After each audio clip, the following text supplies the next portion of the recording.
ঘরটাই দেখেন না, মানে আব্বু তো এক্সপিরিয়েন্স আছে, আব্বু হাতে ধরছে হাত দুই ফেলবো শেষ বাবা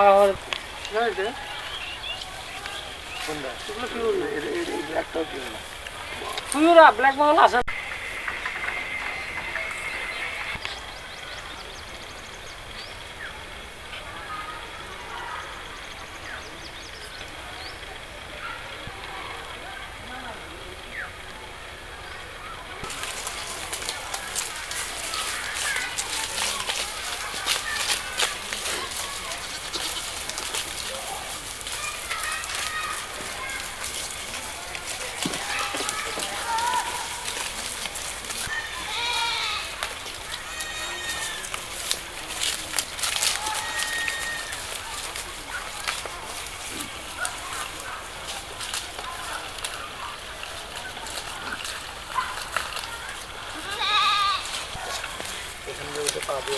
ছাগল ধরো তো হ্যান্ডেল করে কেমনে কে জানো? প্রথম দিকে ছোট থাকে, এরকম ছোট থাকে, আস্তে আস্তে এগুলো পড়ে যাবে, দুটো পড়ে যাবে, দুটো পড়ে যাবে, দুটো একসাথে দুটো করে রাখতে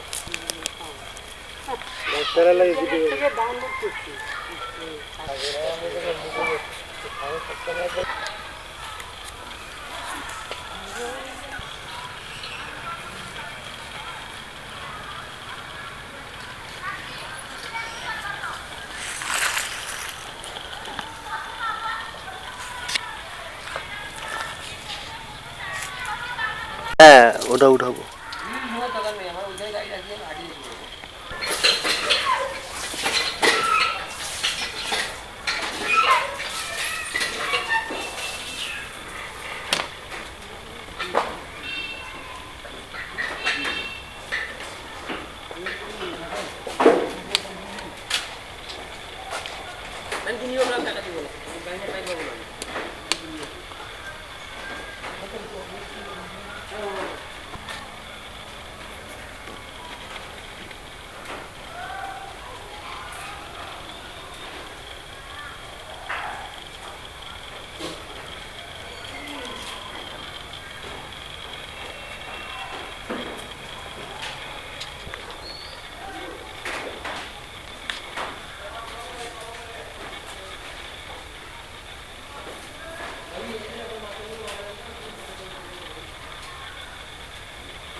আমি পাবো না, তাহলে তোমার যা দরকার নেই, বাদ আলোচনা করি, আমাকে জানলে ঠিক আছে।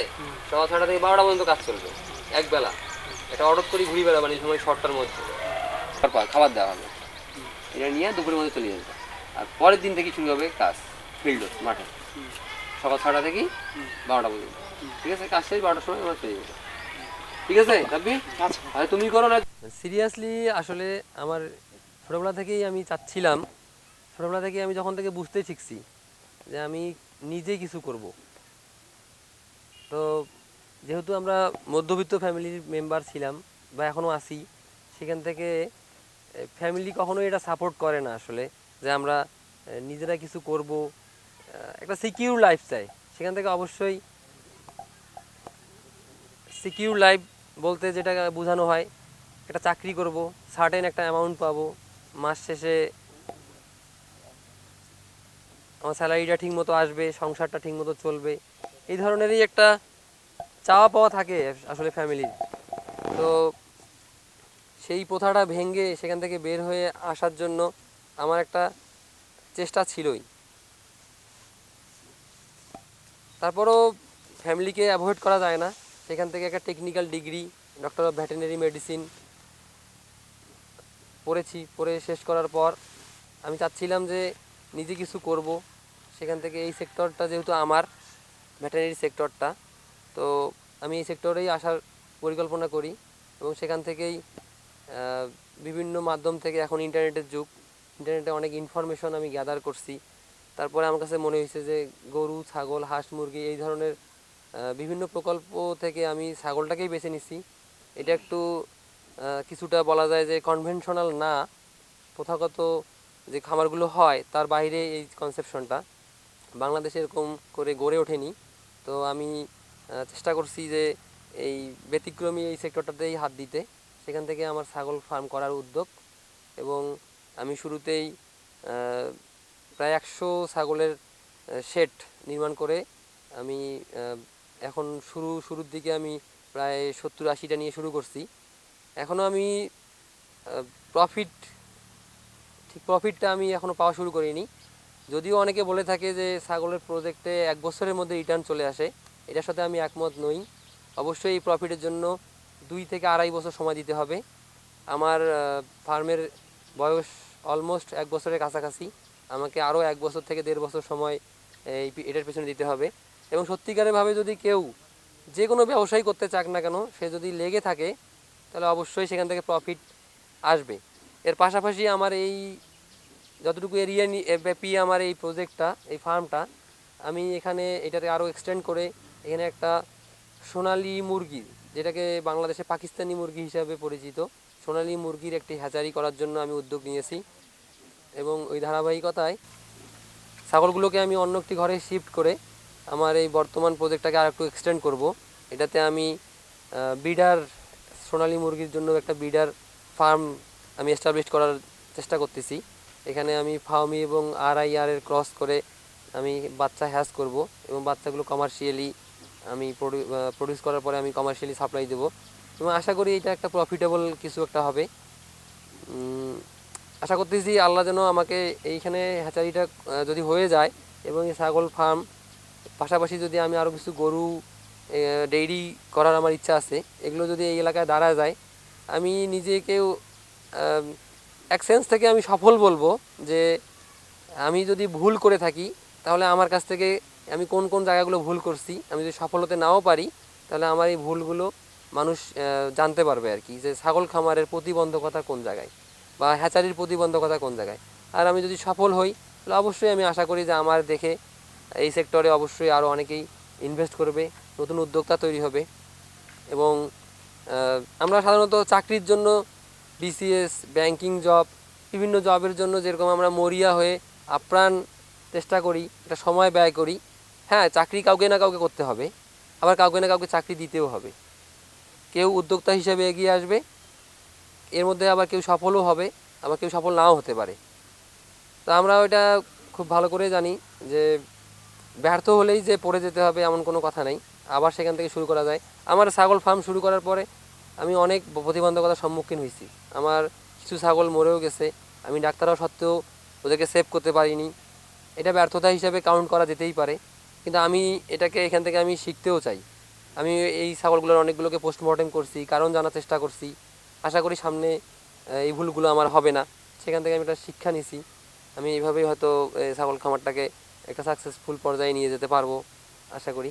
এবং এটার বিনিময়ে এটা যদি আমি করতে পারি, এটা আমি যদি দাঁড়াতে পারি, তো অবশ্যই আমার এই এলাকার কিছু মানুষের কর্মসংস্থান হবে।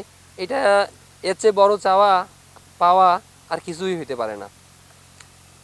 মানুষের জন্য কিছু করতে পারার মধ্যে যে একটা সত্যিকারের ভালো লাগা আছে, সেইটা হয়তো আমি এখান থেকে নিতে পারবো, এই আশা আমি করি। এখানে অবশ্যই আমার বাবার কথা একটু মনে করতে হয়। উনি একজন হিউম্যান ডক্টর, উনি আমাকে সহযোগিতা করতেছেন, আমাকে মেন্টালি সাপোর্ট দিচ্ছে। এখন তার কিছু পৈতৃক সূত্রে প্রাপ্ত কিছু জমি আমি তার ইউজ করতেছি, যেগুলো না হলে হয়তো এই দিকে আসতে পারতাম না। এখানে আমি তাকেও ধন্যবাদ জানাই। এবং অবশ্যই এটা করার পিছনে যে সাহস যতটুকু আমার, অবশ্যই আল্লাহর প্রতি কৃতজ্ঞতা জ্ঞাপন করি। আলহামদুলিল্লাহ যে আমি এই সাপোর্টগুলো সবার কাছ থেকে হোক, মানে যতটুকু সম্ভব আমার বাবা ফ্যামিলির কাছ থেকে পাইছি এবং ফিনান্সিয়ালি কিছু সাপোর্ট পাইছি। তো এক্ষেত্রে যদি ব্যাংক থেকে কিছু সাপোর্ট পাই তো অবশ্যই আমি এটাকে আরও সামনের দিকে আগায় নিয়ে যেতে পারবো বলে আমি আশা করি। যদিও আমি ডক্টর অফ ভেটেরিনারি মেডিসিন থেকে এই ডিগ্রিটা নিয়ে এই বিজনেসটা স্টার্ট করেছি, কিন্তু আমি তারপরেও এটা মনে করি যে এই সেক্টরে আসার জন্য ভেটেরিনারি থেকে পড়াশোনা করে কমপ্লিট করার কোনো প্রয়োজন নেই। হ্যাঁ, হলে অবশ্যই ভালো। যারা ভেটেরিনারি গ্র্যাজুয়েশন করছেন, ভেটেরিনারি থেকে গ্র্যাজুয়েশন করছেন, তারা আসতে পারেন অবশ্যই। যারা করেননি, অন্যান্য ক্ষেত্রেও যারা অন্যান্য সাবজেক্টে পড়াশোনা করছে, গ্র্যাজুয়েশন করছে বা গ্র্যাজুয়েশন করেনি, এরকম কেউ উদ্যোগ নিয়ে এই সেক্টরে আসতে পারে। সেক্ষেত্রে আমি তাদেরকে একটি পরামর্শ দিতে পারি, তারা এই সেক্টরে আসার আগে ন্যূনতম একটি ট্রেনিং ছাগল পালনের উপর, গরু পালনের উপর বা পোলট্রি পালনের উপরে বা হ্যাচারির উপরে একটি ট্রেনিং তারা নিতে পারে। সেক্ষেত্রে ট্রেনিংয়ের জন্য আমি অবশ্যই সাজেস্ট করবো, ট্রেনিংগুলো যুব উন্নয়ন থেকে নেওয়া যেতে পারে বাংলাদেশে অনেক জেলা শহরে যুব উন্নয়ন প্রশিক্ষণ কেন্দ্র আছে, সেখান থেকে ট্রেনিংগুলো নিতে পারে। BLRI Bangladesh livestock research institute Savar থেকে এই প্রশিক্ষণগুলো দিয়ে থাকে, সাভারে যোগাযোগ করলে এই প্রশিক্ষণগুলো নেওয়া যেতে পারে। বেসরকারি উদ্যোগেও অনেকেই গড়ে তুলছে, তা আমার জানা মতে এখন সিরাজগঞ্জ শহরে একটি আছে, সিরাজগঞ্জ রোডে একটি আছে, এবং ঢাকায় মডেল টাউন ডেমরাতে একটি বেসরকারি উদ্যোগে এরকম ইনস্টিটিউশন প্রতিষ্ঠিত হয়েছে। আমারও নিজেরও ইচ্ছা আছে এবং অনগোয়িং প্রসেস, আমি নিজেও এরকম একটি ইনস্টিটিউশন প্রতিষ্ঠা করার জন্য চেষ্টা করতেছি। আমার এই ফার্মটা প্রায় 2 একর জায়গার উপরে অবস্থিত। এরই একটু জায়গা আমি ব্যবহার করে এখানে একটা ইনস্টিটিউশন করার ইচ্ছা আছে। কেউ যদি মানে চায় যে এখান থেকেও ট্রেনিং নিবে, সেই ক্ষেত্রে আমি অবশ্যই তাদেরকে অ্যাপ্রিসিয়েট করব। আমার ইনস্টিটিউশনটি নীলফামারী শহরের একটু বাইরে, এটা 3 কিলোমিটারের মধ্যেই আর কি। তো কেউ চাইলে এখান থেকেও ট্রেনিং নিতে পারে, ট্রেনিং নিয়ে তারাও এই কাজে এই উদ্যোগটা গ্রহণ করতে পারে বলে আমি মনে করি। আমি তরুণদেরকে যারা গ্রাজুয়েশন শেষ বা গ্রাজুয়েশন